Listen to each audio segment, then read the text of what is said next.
اعوذ باللہ من الشیطان اللعین الرجیم، بسم اللہ الرحمن الرحیم۔ سامعین و ناظرین، آج ہم سورہ فاتحہ کے کچھ فضائل اور کچھ عملیات کو بیان کر رہے ہیں۔ سورہ فاتحہ کے جو قرآن پاک کا آغاز ہے، اور یہ وہ سورہ ہے کہ جو 2 دفعہ نازل ہوئی، ایک دفعہ مکہ میں نازل ہوئی اور ایک دفعہ مدینہ میں نازل ہوئی۔ اس سورت کو سبع مثانیہ بھی کہتے ہیں، کل 7 آیات ہیں اور اس کے بارے میں کافی فضائل ہیں۔ سرکار دو عالم ارشاد فرماتے ہیں کہ جو بندہ سورہ فاتحہ کی تلاوت کرتا ہے، خداوند متعال اس کے نامہ اعمال میں 1/3 قرآن کا ثواب درج فرما دیتا ہے۔ پھر فرمایا گیا ہے کہ جو بندہ سورہ فاتحہ کی تلاوت کرتا ہے، پروردگار عالم اس کے نامہ اعمال میں پورے ختم قرآن کا ثواب عطا فرما دیتا ہے۔ پھر ارشاد فرمایا کہ سورہ فاتحہ کی تلاوت کرنے کا ثواب تینوں صحیفوں کی تلاوت سے کہیں افضل ہے۔ توریت، زبور، انجیل، ان تینوں صحیفوں کی فضائل کم ہیں، سورہ فاتحہ کے فضائل زیادہ ہیں۔ سرکار دو عالم حضرت محمد مصطفیٰ صلی اللہ علیہ وآلہ وسلم نے ارشاد فرمایا، جابر میں تمہیں ایسی صورت کی تعلیم دوں جس کے فضائل بہت زیادہ ہیں؟ فرمایا ہاں یا رسول اللہ۔ تو آپ نے فرمایا کہ سورہ فاتحہ ایک ایسی سورہ ہے جس صورت میں موت کے علاوہ ہر مرض کی شفا دوا اس میں موجود ہے۔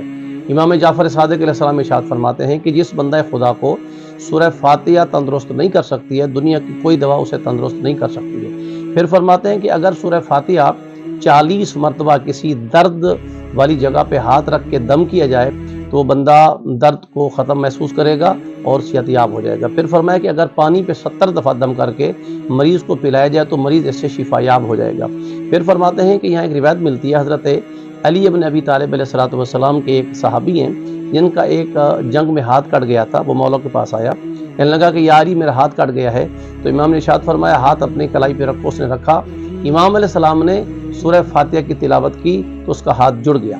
تو جب وہ ہاتھ جڑ گیا، اس کے بعد آیا، کہنے لگا مولا آپ نے کیا پڑھا تھا؟ تو امام نے فرمایا میں نے سورہ فاتحہ پڑھی تھی۔ تو از رائے تعجب کہنے لگا کہ مولا سورہ فاتحہ میں اتنا کمال ہے؟ تو جب اس نے شک کیا تو اس کا ہاتھ نیچے زمین پہ دوبارہ گر گیا۔ تو سورہ فاتحہ کے بہت سارے فضائل ہیں، ان میں سے کچھ خاص طریقے بھی کتب میں بیان کیے گئے ہیں۔